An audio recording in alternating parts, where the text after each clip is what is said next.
Welcome to The Prize Inside. The Prize Inside. A chiropractor's journey in everyday holistic health and vitality. Here, your host, Dr. Jeromy Myers, delves into the remarkable journeys of everyday people who have embraced the path to health and healing. Through his practice, Dr. Jeromy encounters inspiring stories of profound transformation and the power of true healing within each of us. Stay tuned as we discuss various holistic topics and unlock the healing potential that lies within us all.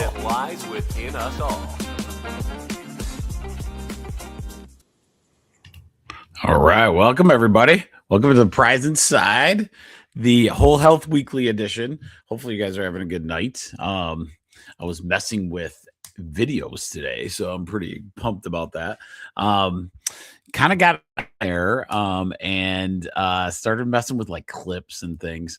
I wanted to learn how to do a little bit more of, some organic, basically, advertising for our Prize Inside, because we keep growing in reach. I love that. So, surprisingly, the podcast has always been my thing, like the audio piece, just to watch that keep growing. And we're up to like 5,200 downloads.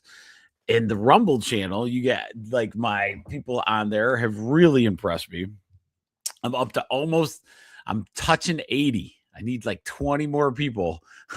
And then I will be on like 100. And then I get some things I get to do in Rumble or something. And so that's kind of cool. But I love the organic, because if I can do with the true voice of things, it will be fantastic. So hopefully you guys enjoyed the nights that we are having the interviews. I think Dr. Kim Russell was fantastic. I got a few other interviews lined up. So I'm hoping to do that and get a lot of people that they're ordinary people that figure out extraordinary things, right? So that'll be cool. So before we start, I just want to make sure that we're doing it. If you are new to me and haven't joined this, I need you to get on our newsletter website. I need you to do this. It's free to do.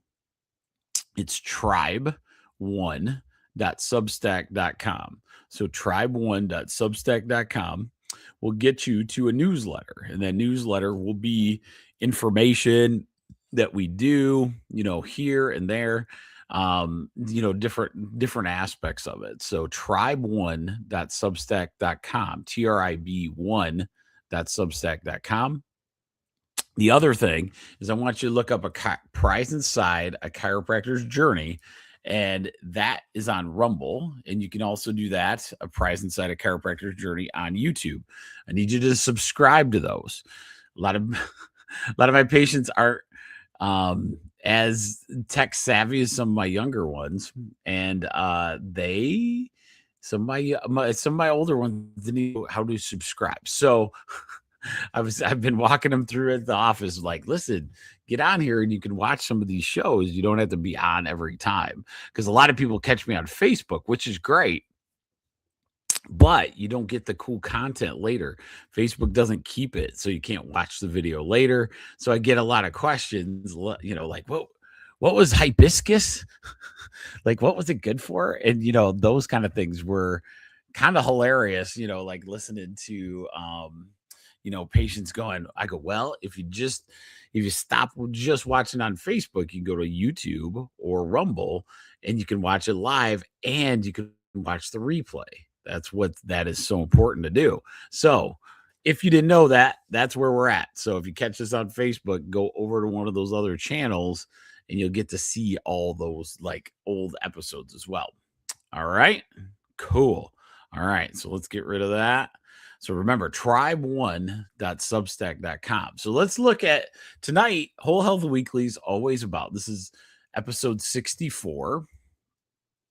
And tonight is always about looking at the trends, looking at the health trends of the week or the few weeks, and seeing what's in the news, maybe in your face all the time. Because you got to remember, the people of this world want your money. And a lot of times we can't necessarily trust everything we're watching on all the things. Now, are they doing it nefariously? I wouldn't say that all the time, but are they promising a little too much? Or is it a promise that says, hey, this wasn't so good for me, like eventually, right? And so that's where the innate intelligence of the body can really, really show us things. So the innate intelligence of our body is the self-healing, self-regulating organism. It has the ability to heal itself at all times, right? It's literally, how you've heard AI like can think for itself, that the human body does that same thing. It learns. It's with us. It's part of this universal, this universe. And so what happens is that it's a learning organism as we go. Our job is to get out of its way in three different areas, because three different major areas: thoughts, toxins, and traumas. Okay, so thoughts, we get constantly fed different thoughts, scary movie, bad news, all the different things, right? Toxins, you have so many things, from our water supply to air to name it. Right? And all the alls, food, obviously. And then traumas, where falls, work, all of those things lead to interferences to your body's ability to have this perfect intelligence. And that's what we kind of go through and see if some of the trends are aiding us in the ability to have the best innate intelligence we possibly can, or do they hinder it? Okay, so that's what we're going to talk about tonight.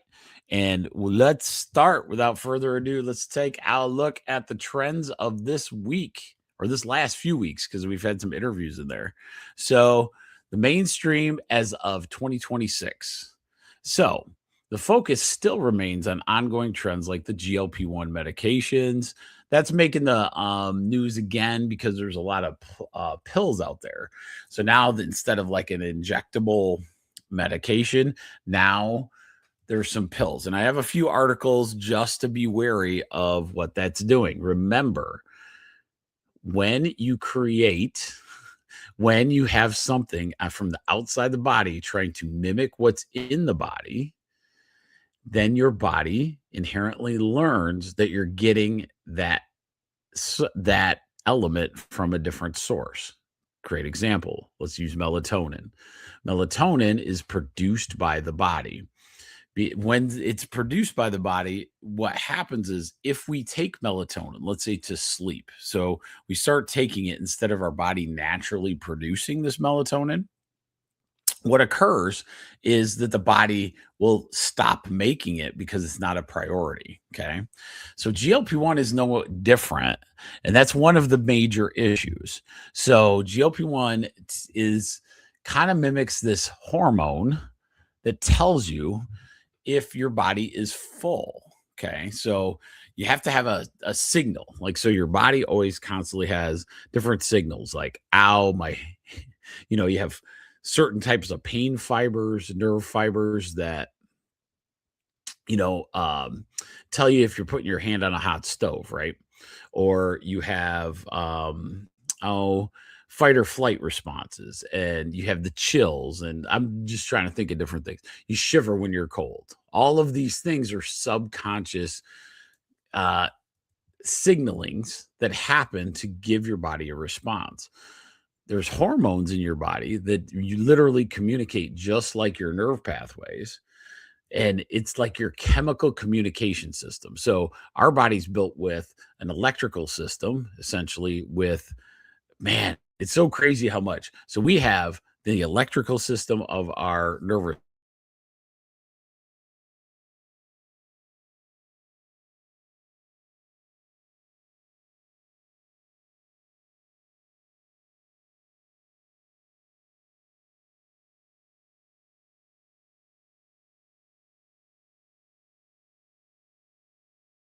sound like a car, and you say, okay, maybe the hormone system would be your like sensors in there, those kind of things. And never forget, we have this biofield, right?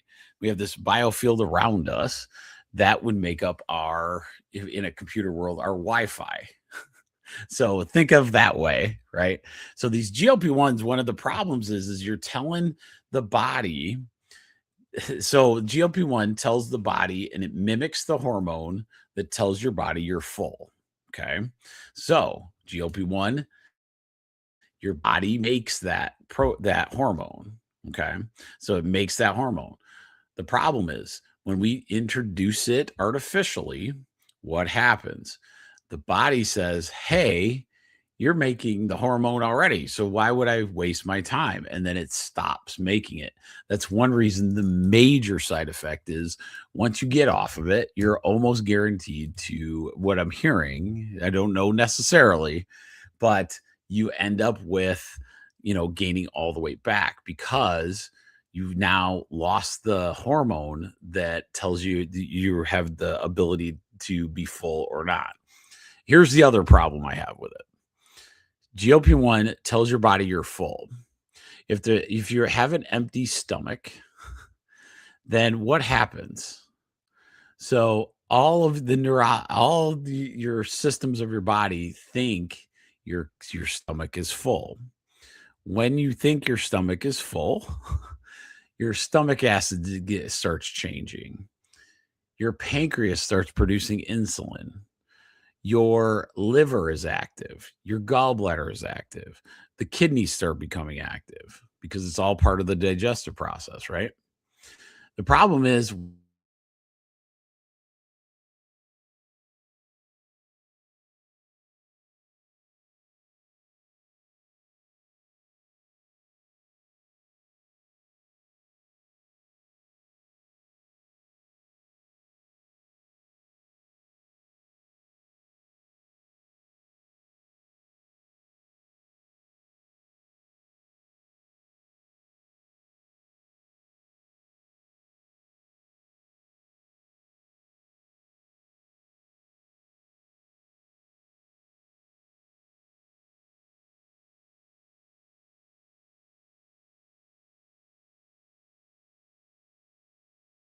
podcast audience. So sorry about that. Hopefully my podcast is still running.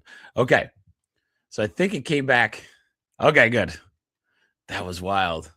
All right. I think I'm still streaming. Yep. Okay, good. I like blinked out there for a second. Okay. So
okay.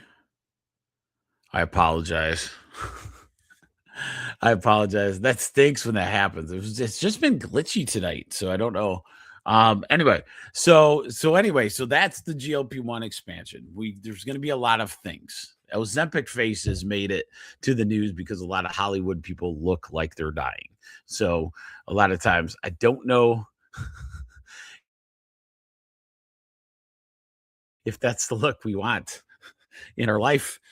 I'd rather not see that, but it is what it is at this point, right? So it's like people are literally getting zombified, which is unfortunate. But so AI and wearables going mainstream. Okay, so we talk about this a lot on our shows. Hopefully, I didn't lose all of everybody, but we talk about this a lot of times. AIs as wearables is a problem sometimes. Okay, so there's two reasons it's a problem, and we'll do this quickly because of the anxiety it creates with people wearing something that is a constant, like a fear mechanism. So think of like blood pressure, right? Maybe soon it'll be blood sugars or something. My poor people that are diabetic, they constantly are looking at their blood sugar numbers, and it almost causes them more anxiety in that situation than literally not knowing their number, right? And so that's what's going to happen with wearables a lot of times. That's why I'm not against at all the technology that's coming. The biggest thing is understanding. And so for me, as a holistic guy, there's going to be some cool technology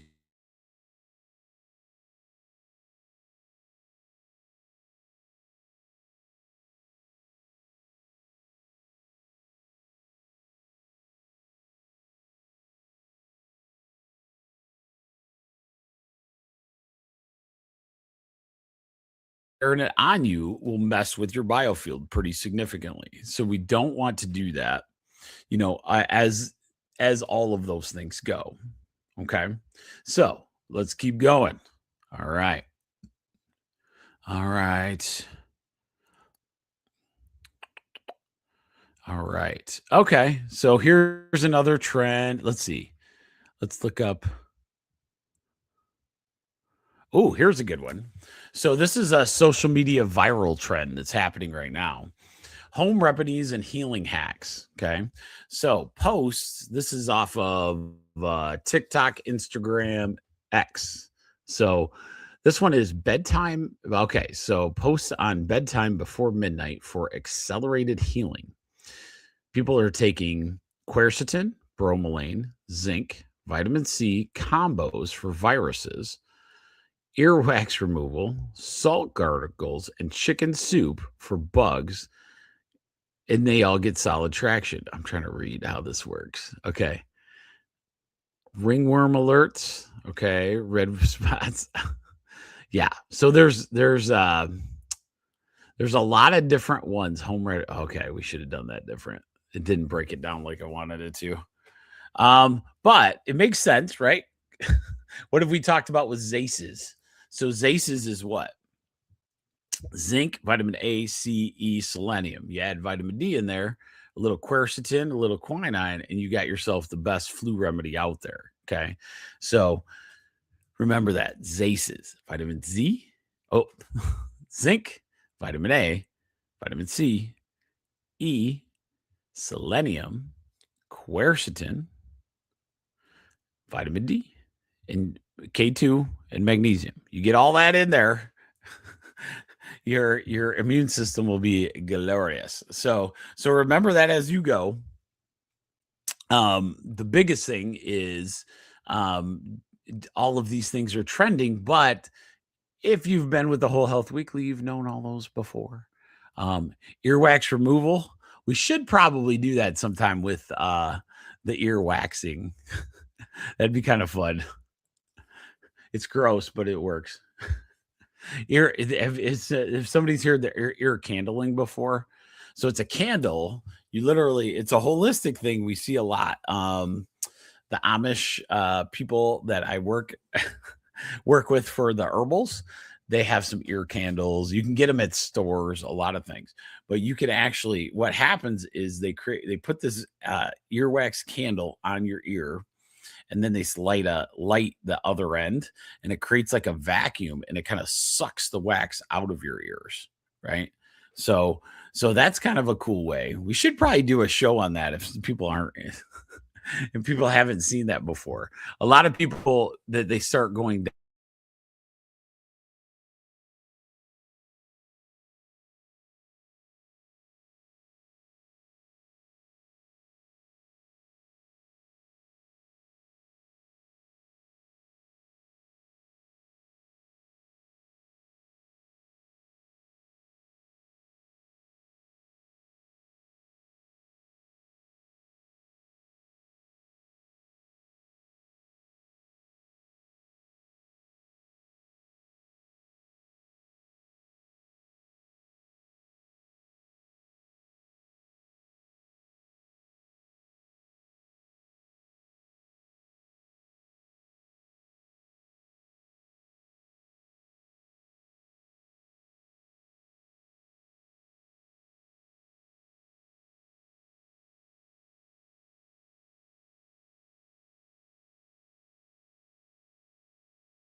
What's crazy? I'm back, I think.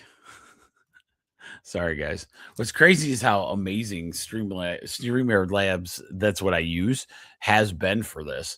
Really haven't had this issue, but then we've had some like internet like ups and downs, which it's like out or this. It's just kind of like a little slower. So I apologize for tonight. But anyway, so let's go into Dr. Mercola's stuff. I got a bunch of good articles in here that I thought were really good in our conversation with the opportunity that's going to be there. The GLP-1s, like all of those things are going to lead to one of the articles that we're going to talk about. So the first one is rapid fat loss. Okay. So this article is done by Dr. Joseph Mercola. Okay. And we're just going to read the highlights. So why rapid fat loss can cause diabetes and liver disease.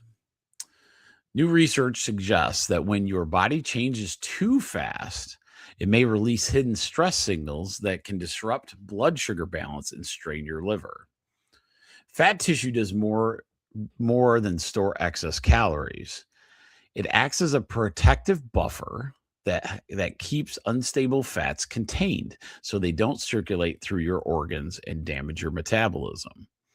Research on a rare fat loss disorder shows that when the body loses functional fat cells, blood sugar control worsens, triglycerides rise, and harmful fatty acids increase in the bloodstream despite having less body fat. When fat cells stop working properly, their energy producing mitochondria become damaged, and the cells begin releasing inflammatory distress signals that accelerate metabolic dysfunction. Okay. Rapid weight loss from crash dieting, prolonged fasting, exhaustive exercise drives intense fat breakdown that floods your bloodstream with stored fats linked to diabetes, fatty liver disease, and organ stress. Gradual fat loss through stable nutrition, avoiding seed oils, building muscle, and preventing overtraining allows your body to replace stored fats slowly and protects your metabolism while improving your body composition. So one of the things that's really key to this entire aspect is it's true. In our holistic thing, we say if your fat will is a protector. So like we said many times, the innate intelligence of the body is genius, right? It's crazily, it's super intelligent. It would not just have fat there to just have the fat. Okay. Fat cells are not like an enemy to the body. They literally give you storage of energy. Okay, so that's one. There are a protective mechanism for those toxins we talked about. Sometimes you can store up some really nasty toxins into the fat cells. What they're saying is the body, if it can lose weight on a normal path where it stays within what I call homeostasis in a normal pathway, where we're not overloading the system's body regulation, then you can really, really do good things with not having too much toxicity. The way to think about this is like your body has this homeostatic mechanism, right? So the body has this homeostatic mechanism very similar to your thermostat in your house. You set it at 70 degrees in your house. The outside temperature is going to go extreme cold and extreme hot. Okay. Our body's job is to keep it within 70. So it's going to use mechanisms, right? In our house, they use a furnace or an air conditioner, right?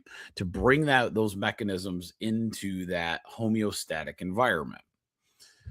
With your body, though, if we put it through something like an excessive fat loss, it's kind of like one of the two are not happening. So let's say it gets so cold outside that your furnace can't keep up with the temperature that you set it at. Let's say you set it at 70, but it's minus 70 outside and the wind's blowing like crazy and your furnace is trying to keep up. That's what your body will go through in some kind of excessive fat burn, right? That's why people have so many issues with the surgeries, like the different stomach staple type surgeries and everything else. And they're so adamant when they do those surgeries to make sure that you're like vitamined up like crazy, because if you don't, a lot of times your organs start to do things. Part of it is because toxicities get released within your body that aren't the greatest thing, and it'll mess with and if you have toxicities, where does it go? The liver has to process it. So we're going to bust out the liver, like we're going to make sure the liver's got to overwork, leading to liver problems. Diabetes, a lot of times it's a pancreas insulin issue, right? And so that pancreas and insulin have a hard time, regulating, because you've lost so much excess fat energy. Okay. So that's just a good article, I thought, for today's age. Just watching that, try to regulate or learn to eat to lose the weight, right? Learn a different pathway. That's where Rachel's program is so fantastic. But, if you ever need to talk to somebody about it, let me know, because eating to lose the weight, learning how to do that changes your brain. And then you literally have control of this stuff. Okay. So that was a good article. Let me get to my next one. All right. Ooh, I like this. Okay. So this one's kind of a cool one. This is not by Dr. Mercola. That's why it's harder to find. All right, let me see. Sometimes he takes you on this thing. Oh, not that one. He does this all the time. Okay. Nope. Dang it. All right, let's go back. All right, fine. Okay. Let's go back.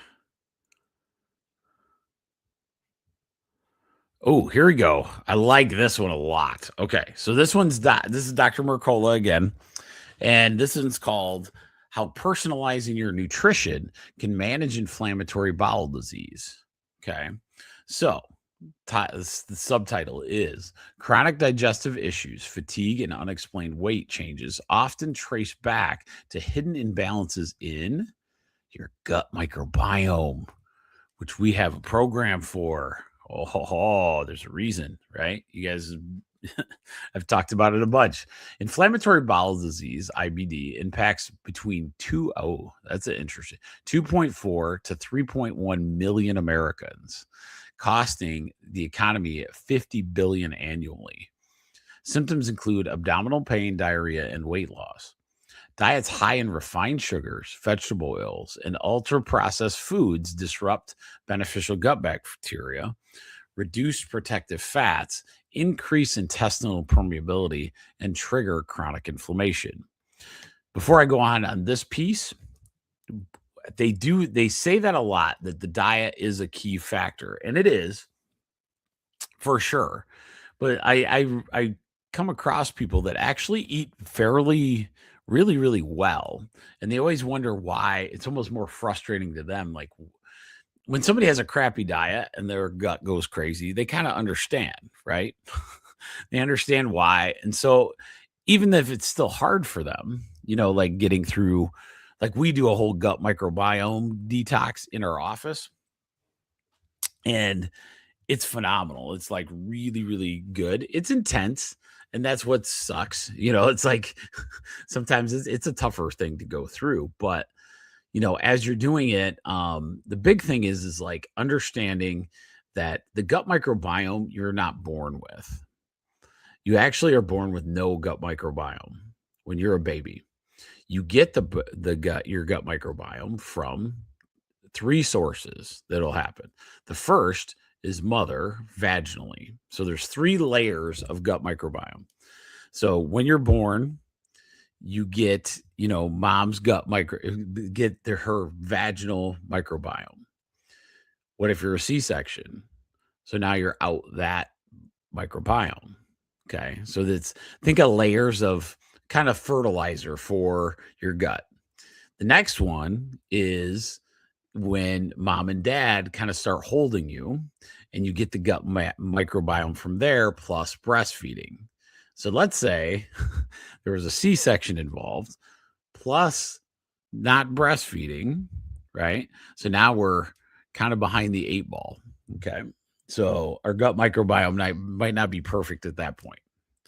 Now, once we start eating solid food, so we're with mom and dad, we're starting to move around, even though let's say we're at a C-section baby, we had a little bit of gut microbiome, and then we we didn't get breastfed, so we still don't have a great microbiome, but eventually, your body keeps up. We ate really healthy and all those, and so we're sitting pretty good.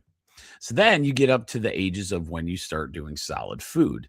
When you start doing that time frame, the child ends up with what essentially would be our adult microbiome layer. So it's like 3 layers of microbiome that have to be laid. Okay. So it's kind of like, I don't know, just laying foundations into the gut microbiome. Now, the problem is there's so many, so many situations. One, there's a lot of C-sections out there. It happens, right? So that's going to happen. Second one, how much breastfeeding was happening. Sometimes it's still a bigger percentage than it used to be, right? I think for a while there was generations of the people didn't want to do the breastfeeding for whatever reason. They were talked into like doing the other stuff. And then, so all of that stuff is kind of trending back, but we're already kind of behind the 8 ball with, that already, right? And here's the kicker one. And this is the one that frustrates my really good eaters. I was like, if I get my gut bacteria from my mom, and if I get my other part of that gut bacteria, let's say from my dad, okay, what if their guts were messed up? So let's say your mother had all kinds of problems before she just was pregnant, and she was on a massive antibiotic, right? Oh, speaking of that, this is just food for thought. If you guys hear this out there, because all my glitches, I don't know if anybody's watching tonight. Remember this: I had a patient ask, if you're on an antibiotic, right? If you have to take it for some reason out there, make sure that you understand you're gonna work on your gut microbiome, because he's like, okay, I got on this antibiotic for my ear. I want to, get my gut microbiome. So I'll start tomorrow and do probiotics. I go, don't do that.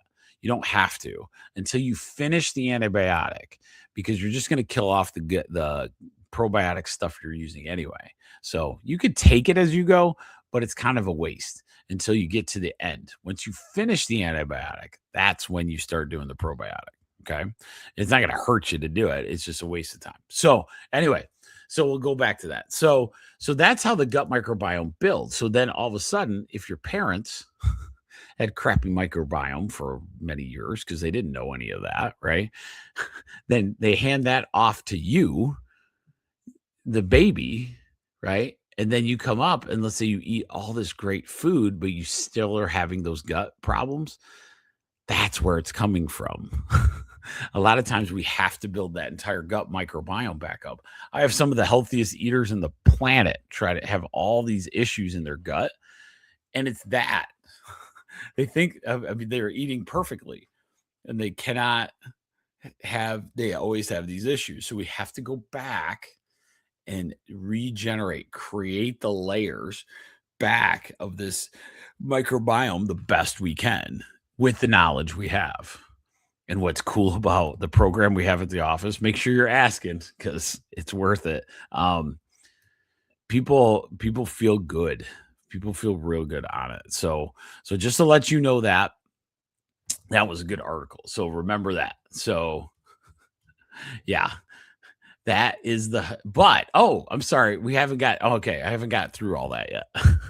Sorry. I just get on these tangents. I apologize. So we're still reading that article of how personalizing nutrition can manage inflammatory bowel disease. Okay. So now there's new research emphasizing tailored dietary approaches using biomarkers. So AI analytics and multinomics data to identify individual food triggers and healing foods for each patient's unique biology. I'm excited for this because I think that's going to help a ton in getting people's gut microbiomes back on track. So a lot of times, in my opinion, this is just my opinion completely, I don't think we're insensitive to anything. I think it's just the level of gut microbiome damage that has happened that you have to replenish. But I don't think we're there in the sense of understanding the depths of what we have to do. And so I think anything that leads us to, so a good example is I'll have, some kids, let's say you get a child from like an impoverished area, let's say as an adopted child. Let's say they come from a third world country. Maybe their gut microbiome is so messed up, like almost like zero, that, are the normal gut microbiome cleanse or, getting them to eat properly doesn't get them there. And then the reason is I think we're missing a few pieces to that, as it goes forward. So I think as we gain knowledge in like how to replenish this gut microbiome, we'll have very strong guts. And that's what the gut microbiome is so important. And I think we're getting there. It's just on the top edge of society. And that's why I want to make sure we always talk about it because there's so much stuff out there. I was just talking to a lady. She was taking a prebiotic, postbiotic, and a probiotic. So it was she had a supplement for a prebiotic, a supplement for a probiotic, and then a supplement for a postbiotic. I'm going, honey, I don't think I would look for, so a prebiotic's fiber, just to let you guys know. So a prebiotic is the fiber, the bacteria, the gut microbiome need to stay alive because you have to feed the organism, and fiber is the way you do that. So you can do that through vegetables. High fiber vegetables are a really good idea for that. In a lot of supplements also, they should have prebiotics. You should almost never have a probiotic with no, fiber in it. That would be insane because then it would be a dead probiotic, in my opinion. So a lot of these things are trying to get you to buy several things because, nature doesn't sell. Nature doesn't sell the numbers like Ozempic and all those places are selling. You're talking like trillions of dollars.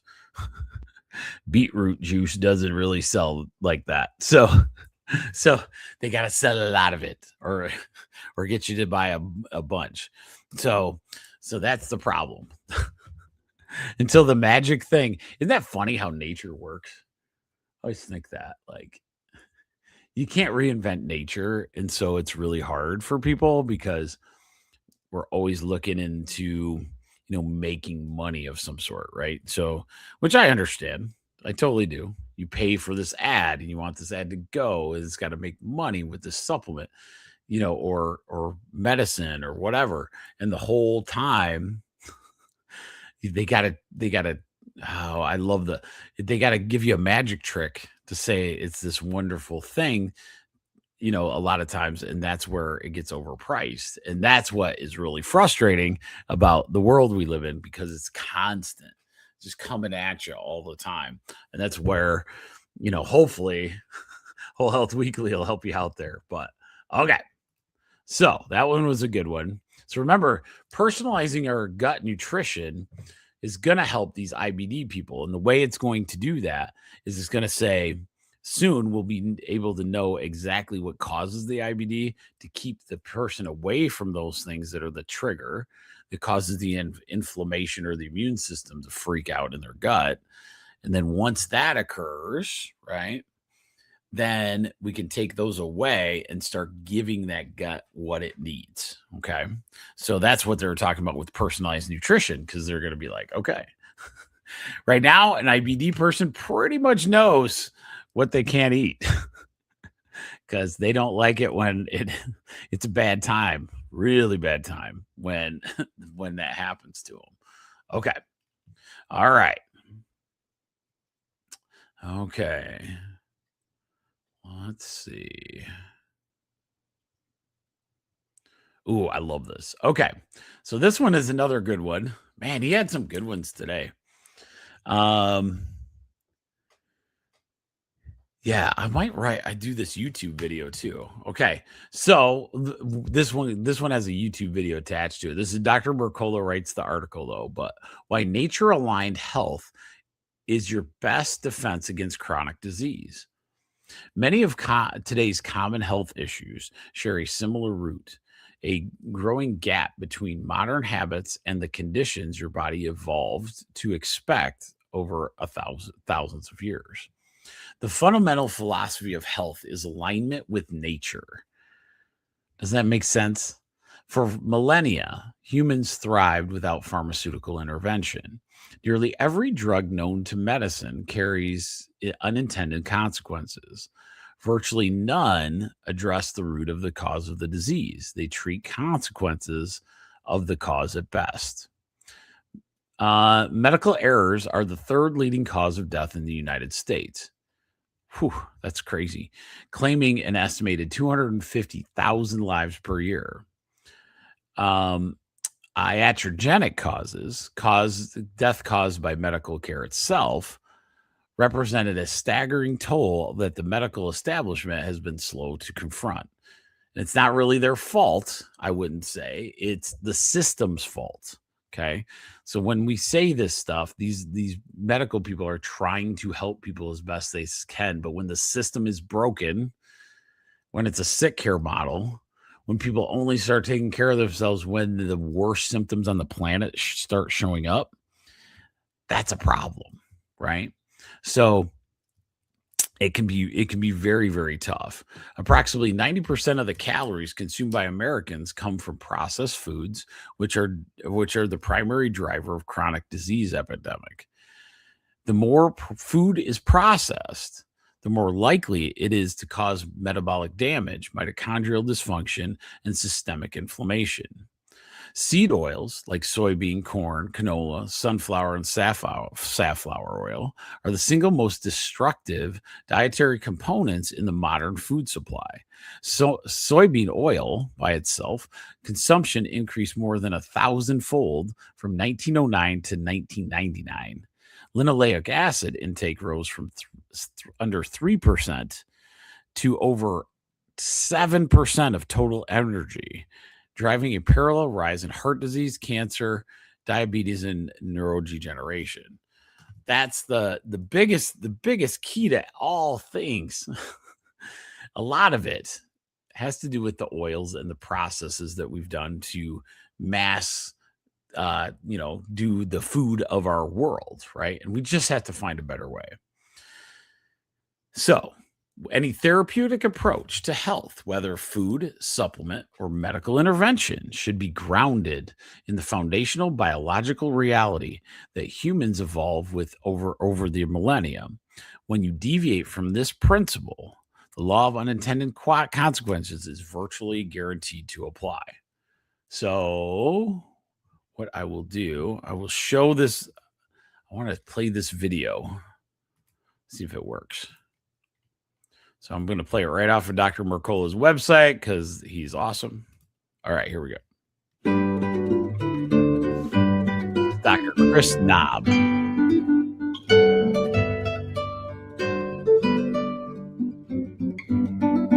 Oh, this might be too long to play.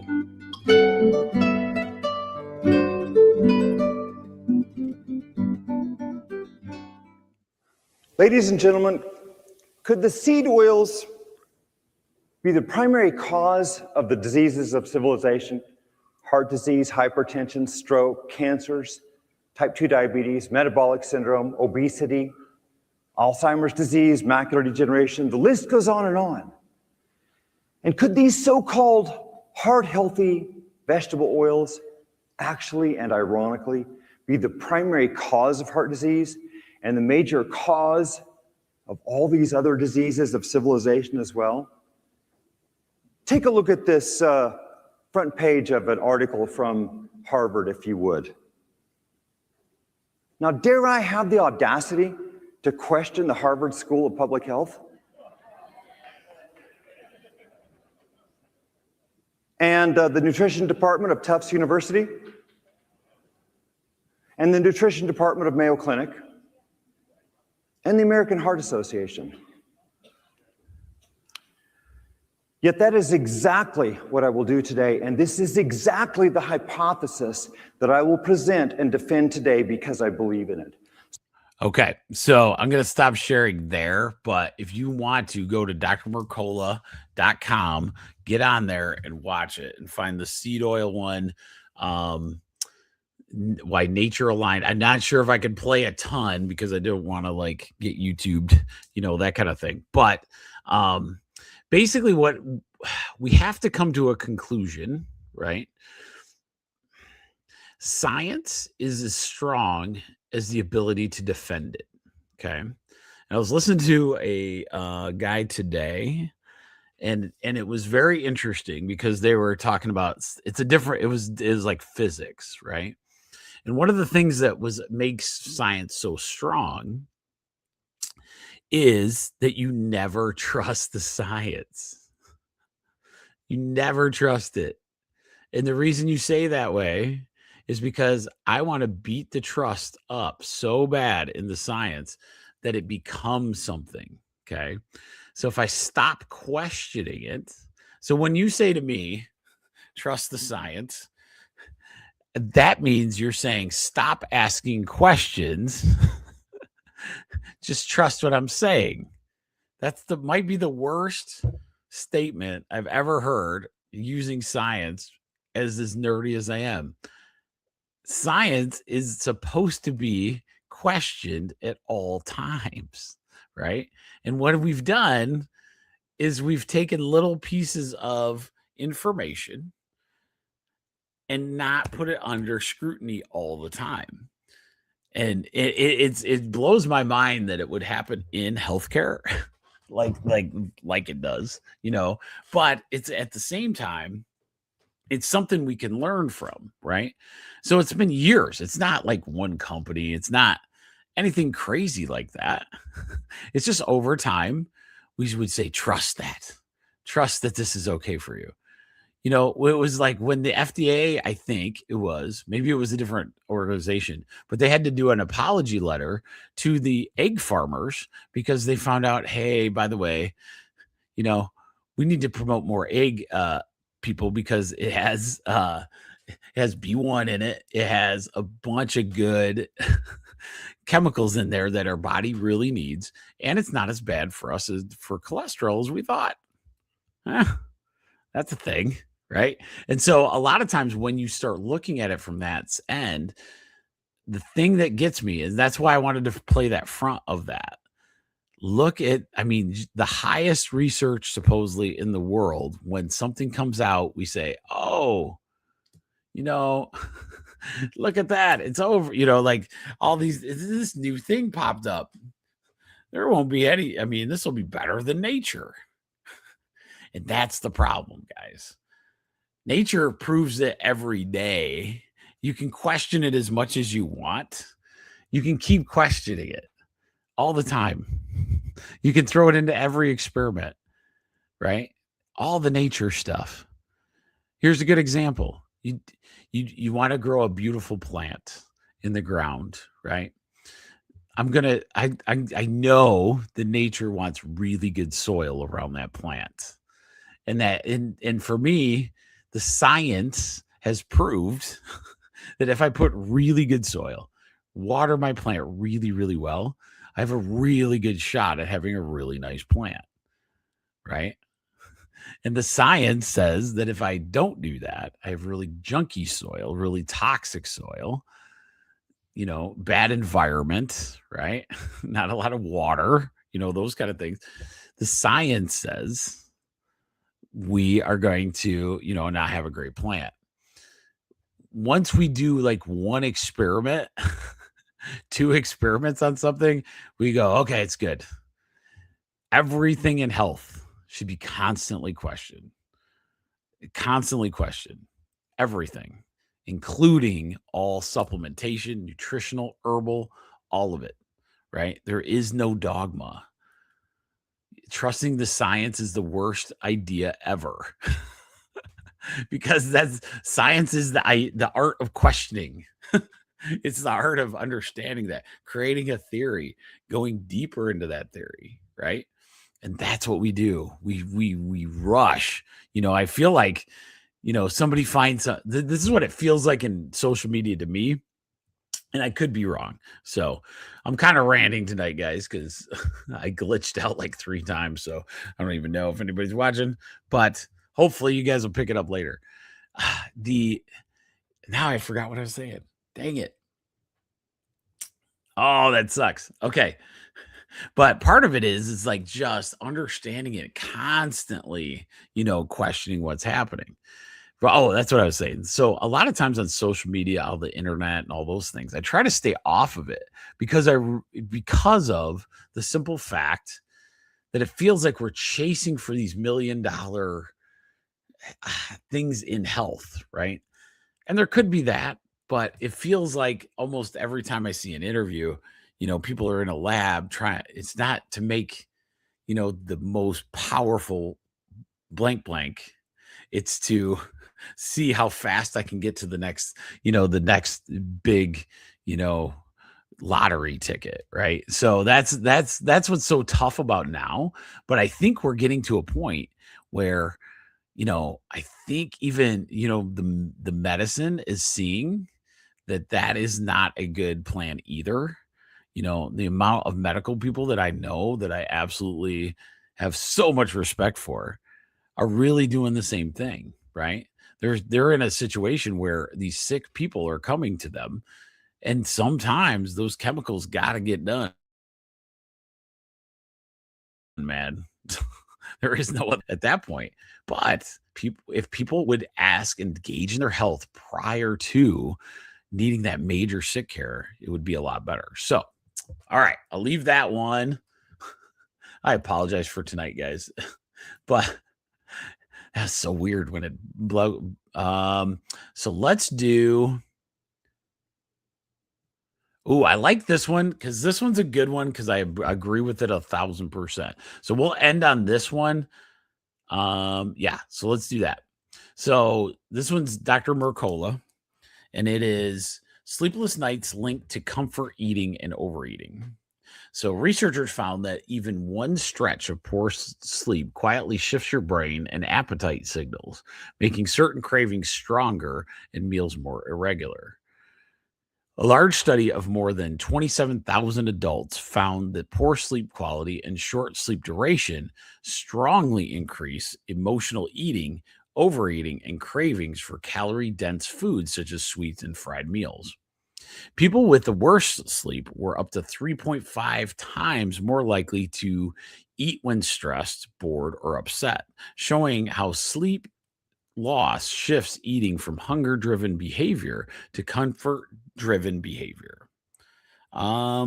So biggest thing is improve your sleep habits, like getting in consistent bedtimes, right? Sunlight. I really want to do a talk on, enjoying the sunrise, enjoying the sunset, starting to get out into those. I'm trying to make that a habit myself, like to make sure you're out in that sunrise and sunset. Try to get those sleep patterns in the right direction. Okay. So, my last thing, let me look if there's any good other ones. So far, we're good there. I think that'll be it for tonight. And again, I apologize. I apologize. When you're doing a live stream, it knocks you off kilter when you have glitches. And so that was like all flowing and everything else is good. But hopefully you guys enjoyed it tonight. Join me on Sunday night at 8:30 for 1% Tribe. I think we're going into the herbal world. So if you watch the recording or if you are watching it currently, throw me up a herb that you would like to talk about if there is any out there. I'm pretty sure that's what we're doing this weekend. So it's kind of fun to go over the herbal and understanding what that herb does. The last one we did was hibiscus, kind of blew my brain and like how great it did. But go subscribe, Tribe1, TRIB1.substack.com. The Prize Inside, a chiropractor's journey on Rumble, the Prize Inside, a chiropractor's journey on YouTube. So with that said, you guys enjoy the rest of your night. Have a great week. Hopefully in Michigan, it will stop raining all over the place and it will be fantastic. So with that said, you guys have a good one. Take it easy.